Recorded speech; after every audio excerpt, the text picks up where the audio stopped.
So you want to shoot your Nerf blaster inside. All you need to do this without having to worry about the hassle of cleaning up is one box. A box like this one, which is commonly used to store your garbage bags, is actually very good for dart catching. All you have to do is you have to fold it a little bit so that it sticks out in an angle sort of like this, so when a dart hits it, you won't have to worry about the dart bouncing off. Some darts do bounce off, and by that ratio right now it's 7 out of 8. However, I have barely shot at this thing at all, so I'm not really sure if that's a true ratio. This target broke because of my blasters. This target has lost one of its sensors and requires you to keep resetting it after a few shots every single time. These things fall down and you need to pick them up every single time. Same with this one. So all of these have disadvantages that this simple box does not have. Of course, they also have their pros, but I really like this one specifically because you don't have to clean up after every single time. There are a few changes I might make to this design. First of all, I might use duct tape to reinforce it, although it doesn't seem to be necessary as it already took about 8 shots from a 250 FPS Harrier and nothing has happened to it.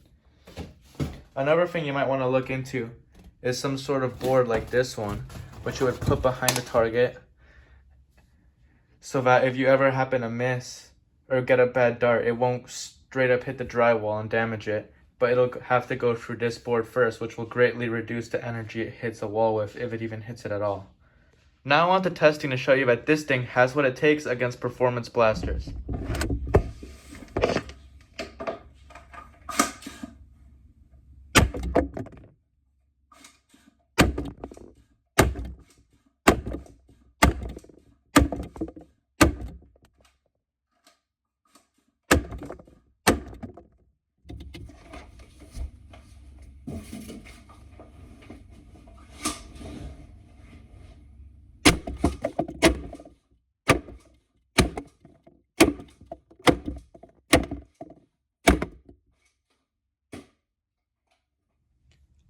I never have shot my Harrier from 5 feet away with this dart catcher, so it did catch me by surprise once it started damaging it, but I decided to leave that in to show you what it can't handle and to show you where it starts to have stress, because before that there was 0 damage marks when I was shooting it from much farther away, like give or take 20 feet.